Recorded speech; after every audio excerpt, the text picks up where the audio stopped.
My wife thought it was hilarious to host Rate My Husband nights with her friends, mocking my looks, my job, even my cooking. I never imagined the woman I'd loved for 6 years could be so systematically cruel. I discovered this betrayal on a Tuesday evening when I finished a rewiring job early and decided to surprise Monica with dinner from her favorite Thai place.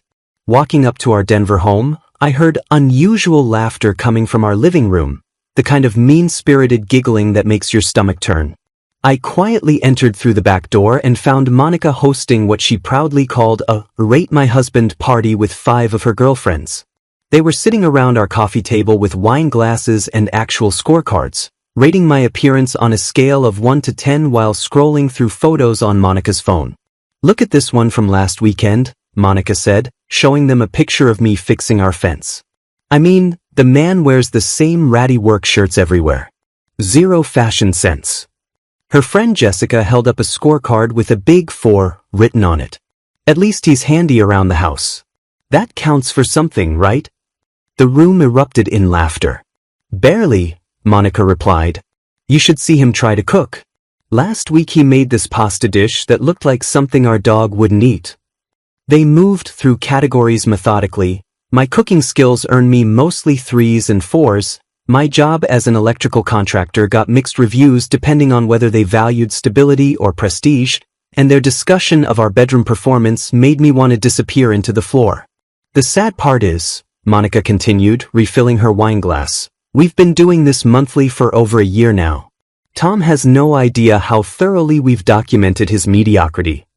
Her friend Sarah waved a folder thick with papers. "I keep all the scorecards organized by month.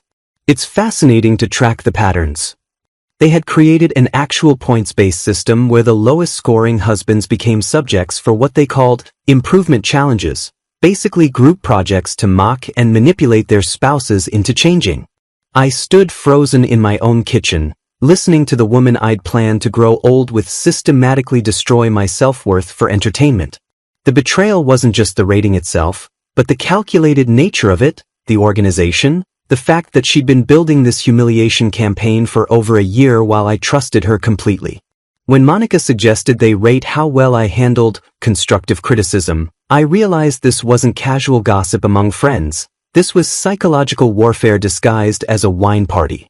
I spent the next 3 days in a state of controlled fury, going through the motions of normal life while secretly investigating the full scope of Monica's betrayal. I waited until she left for her marketing job on Friday morning, then opened her laptop using the password she'd never bothered to change, our anniversary date, which now felt like a cruel joke. What I found made my stomach drop through the floor. Monica had created elaborate spreadsheets tracking monthly ratings for me and at least 8 other husbands in our social circle across categories like professional success, physical attractiveness, domestic skills, and romantic performance. My scores consistently ranked in the bottom third, with detailed comments that made me feel like a laboratory specimen being dissected. Under professional success, she'd written, electrical contractor, decent income but blue-collar, limited growth potential, lacks ambition for management roles. The physical attractiveness section contained a month-by-month breakdown of my appearance with photos she'd taken without my knowledge, including unflattering shots of me working in the yard or eating breakfast. But the real knife to the heart was discovering their private social media group called Husband Report Cards, with 47 members, nearly 50 women systematically documenting and mocking their spouses. Monica had posted dozens of photos and videos of me, including one from last month where I was cooking dinner while she provided live commentary to her phone. "Watch him try to flip this pancake. He's been attempting basic cooking skills for 6 years and still burns everything he touches. It's honestly embarrassing how helpless he is in his own kitchen." The comments from other wives were brutal, rating my cooking technique and suggesting improvement strategies, like sending me to cooking classes or hiring a personal trainer. I found videos of myself mowing the lawn, fixing our garbage disposal, even one where I was singing in the shower, all posted for their entertainment with Monica's sarcastic commentary about my pathetic attempts at masculinity. The group had established detailed ranking systems comparing husbands like we were contestants in some twisted reality show, complete with monthly winners and losers based on accumulated points. Monica had even created PowerPoint presentations analyzing my performance trends over the past year, noting areas where my scores had declined and celebrating moments when other husbands ranked lower than me. The most devastating discovery was a video compilation she'd made titled Tom's Greatest Failures, featuring my worst moments from the past 6 months, dropping a wrench while fixing our sink, burning dinner on our anniversary, struggling to assemble furniture from IKEA, all set to comedic music and shared with dozens of women who were supposed to be our friends. I realized that every dinner party, every social gathering, every moment of intimacy in our marriage had potentially been recorded, analyzed, and turned into content for their cruel entertainment system. I spent the weekend crafting what would become the most elaborate revenge plan of my life, fueled by a cold anger that sharpened my focus like nothing I'd ever experienced.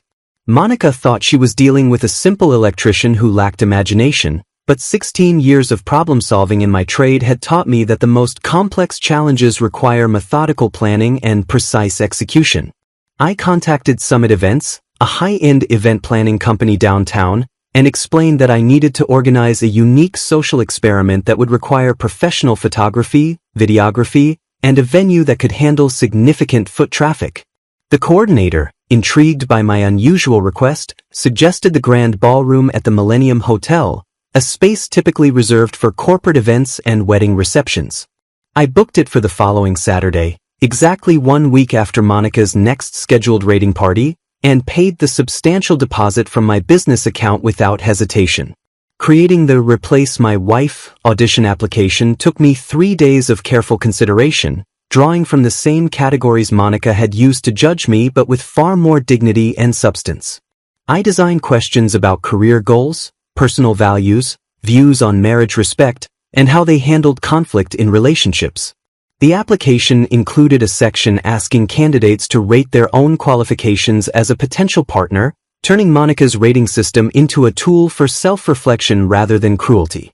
Through LinkedIn and professional networking sites, I reached out to accomplished women I'd met through work connections. Contractors often interact with lawyers, doctors, and business owners during commercial projects. I carefully explained my situation without revealing too many details, positioning the event as a social experiment about marriage and respect. To my surprise, several women immediately volunteered to participate, expressing disgust at Monica's behavior and eagerness to help expose such systematic cruelty. Dr. Catherine Williams, a veterinarian who'd hired my company to rewire her clinic, was particularly enthusiastic about the plan. "Your wife sounds absolutely terrible," she told me during our phone conversation. "I'd be happy to help demonstrate what actual character looks like." I spent hours researching live streaming technology and social media platforms, determined to broadcast the entire event to the same husband report cards group where Monica had been humiliating me. The plan included having each participating woman receive scorecards to rate Monica on appearance, personality, career achievement, and overall wife material qualities, essentially putting her through the same degrading process she'd subjected me to for over a year. I arranged for professional lighting that would make the venue look impressive on camera, registration tables staffed by the event company, and a sound system that would ensure every word was captured clearly. The masterstroke was timing everything to coincide with Monica's rating party, knowing she'd likely want to crash what she assumed would be my pathetic attempt at social revenge. Saturday evening arrived with perfect timing.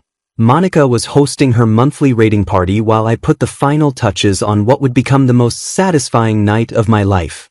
I announced the Replace My Wife auditions on every social media platform I could access, including the private husband report cards group using screenshots I'd taken from Monica's laptop, timing the posts to go live exactly as her friends arrived at our house. The response was immediate and overwhelming, not just from the women I'd contacted, but from dozens of others who'd seen the posts and wanted to witness what they assumed would be spectacular drama. I arrived at the Millennium Hotel 3 hours early to oversee the setup, watching the event coordination team transform the Grand Ballroom into something that looked like a cross between a job fair and a television production studio. Professional photographers positioned lighting equipment while videographers tested multiple camera angles to ensure the live stream would capture every reaction. The registration tables were elegantly arranged with clipboards containing the rating forms I'd designed, and a large banner reading "Replace my wife auditions. Character, integrity, and respect required" hung prominently behind the main stage. By 7 o'clock, a line of women stretched around the hotel block. Doctors, lawyers, business owners, teachers, and professionals from every field imaginable, all eager to participate in what had become a viral social experiment. Dr. Catherine Williams arrived first, wearing a sharp business suit and carrying herself with the kind of confidence that made Monica's insecurity obvious by comparison. "I brought some colleagues," she said with a grin, gesturing to 3 other professional women behind her. "We're all curious to meet the wife who thinks rating her husband is entertainment." The live stream went active at 7:30, immediately drawing viewers from the husband report cards group and spreading rapidly across social media platforms as people shared the link. I watched the viewer count climb from dozens to hundreds to over 1,000 within the first 10 minutes, knowing that Monica would soon discover her private humiliation system had been turned into a public spectacle. When Monica and her friends finally arrived around 8 o'clock, expecting to crash what they assumed would be my desperate and poorly attended event, their faces went white with shock. The line of accomplished women stretched down the hotel corridor, professional cameras were capturing everything, and the whole scene looked more like a premiere than the pathetic display they'd anticipated. "What the hell is this, Tom?" Monica demanded, her voice shrill enough to carry across the ballroom. I handed her a clipboard with the same rating form I'd given every other participant. "It's exactly what I announced. Replace my wife auditions. You're welcome to participate, or you can watch these ladies rate you the same way you've been rating me for over a year." Her friends clustered behind her, suddenly realizing they'd walked into a trap that was being broadcast live to hundreds of viewers, including many people who knew them personally and professionally. The transformation in the room was immediate and electric as the participating women learned exactly what Monica had been doing to me for over a year, their disgust visible on every face as I explained the rating system while the cameras captured everything. Dr. Catherine stepped forward first, her professional composure radiating authority that made Monica shrink visibly. "So you've been systematically humiliating your husband for entertainment," Catherine said, her voice carrying the kind of moral clarity that cuts through excuses. "Rating his appearance, his career, his intimate moments, and sharing it all with strangers online." Monica's face flushed red as she realized how her behavior sounded when described by someone with actual integrity. "It wasn't like that," she stammered. "We were just having fun among friends." Several women in the crowd audibly scoffed, and one of them, a successful attorney named Rebecca who'd seen my posts, held up her phone showing Monica's husband report cards group. "Fun? You made PowerPoint presentations mocking his failures and posted videos of him without consent. That's not friendship, it's psychological abuse." The participating women began circulating with their clipboards, rating Monica on appearance, personality, career achievement, and wife material qualities while she stood frozen in the center of the ballroom. Their scores were brutal but fair, mostly 3s and 4s across the board, with devastating comments about her character and maturity. Professional achievement, marketing coordinator, basic entry-level position after 6 years, shows limited ambition and growth potential, one woman read aloud. Personality assessment, cruel, manipulative, lacks empathy, demonstrates narcissistic tendencies, unsuitable for healthy relationships. Monica's attempts to defend herself only made things worse as the live stream audience watched her reveal more of her entitled attitude. "Tom doesn't understand how much pressure I'm under," she whined to the cameras. "I work hard at my job and I deserve to vent with my friends." Dr. Catherine laughed, a sound that carried zero warmth. "Venting is complaining about work stress. What you did was organize a systematic campaign to destroy your husband's self-worth for sport." The crowd murmured agreement as more women shared their assessment scores, creating a real-time demonstration of how it felt to be publicly evaluated and found lacking. But the biggest surprise came when Catherine approached me during a brief break in the rating session, her demeanor shifting from professional to personal. "Tom, I need to tell you something," she said, glancing at the cameras before continuing. "I've been hoping for months that you'd realize what kind of person you married. I've admired your work ethic and integrity since you rewired my clinic, and frankly, you deserve so much better than this." The revelation that an accomplished, beautiful woman had been romantically interested in me while Monica was busy rating my inadequacies sent visible shockwaves through the room and the live stream comments. Monica's face went from red to pale as she realized that her systematic campaign to convince me I was unworthy had been contradicted by someone who actually knew my value. The live stream exploded as viewers shared Monica's public humiliation across every social media platform, transforming her from a private bully into an internet cautionary tale within hours. The video clips of her defending the rating system while surrounded by disgusted professional women went viral immediately, garnering hundreds of thousands of views and overwhelmingly negative comments about her character and behavior. By Monday morning, Monica's employer, Pinnacle Marketing Solutions, a prestigious firm that prided itself on ethical business practices, had received dozens of calls and emails from potential clients expressing concern about having someone with such poor judgment representing their brand. Her supervisor called her into a meeting that afternoon and placed her on administrative leave pending a full investigation into her conduct, citing company policies about maintaining professional reputation and avoiding activities that could damage client relationships. Meanwhile, my electrical contracting business experienced the opposite effect. Calls started pouring in from people who'd seen the live stream and wanted to hire someone with the integrity and creativity I'd demonstrated. Within a week, I had more work booked than I could handle, with several clients specifically mentioning that they admired how I'd handled the situation with dignity rather than stooping to Monica's level of cruelty. Monica's friends, who'd been enthusiastic participants in her rating parties, suddenly developed collective amnesia about their involvement as screenshots and videos from the husband report cards group circulated online. Jessica, Sarah, and the others blocked Monica on social media and refused to take her calls, terrified that their own participation in the systematic husband shaming would be exposed to their families and employers. The isolation hit Monica harder than the public humiliation. Suddenly finding herself completely alone while facing the consequences of her behavior made her realize how shallow and transactional all her relationships had been. The legal implications became serious when I consulted with Rebecca, the attorney who'd participated in the auditions, about Monica's unauthorized recording and sharing of private moments. What she did constitutes invasion of privacy and could potentially be considered a form of harassment, Rebecca explained during our consultation. The fact that she shared intimate details and videos without your consent, especially in an organized group dedicated to humiliation, gives you grounds for both civil and potentially criminal action. The threat of legal consequences sent Monica into panic mode, culminating in a desperate attempt to salvage her reputation by claiming she was the real victim. The event concluded with my announcement that I'd be filing for divorce immediately and pursuing a relationship with Catherine, who stepped forward to publicly praise my character and professional success. "Tom represents everything a real partner should be," Catherine said into the cameras, hardworking, faithful, creative, and strong enough to stand up for himself when disrespected. "I'm honored that he's interested in building something genuine with someone who actually appreciates him." Monica's final desperate outburst, screaming that I was making a huge mistake and that no one would ever love me like she did, was captured in high definition and became the most shared clip of the entire evening, perfectly demonstrating the entitlement and lack of self-awareness that had destroyed our marriage.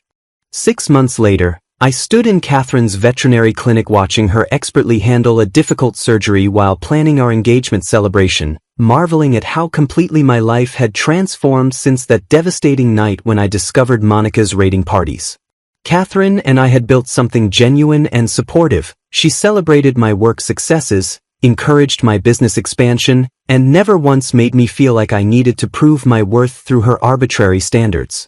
When I told her about my plans to propose, she laughed and said she'd been hoping I'd finally ask, because spending life with someone who valued integrity over image felt like winning the lottery.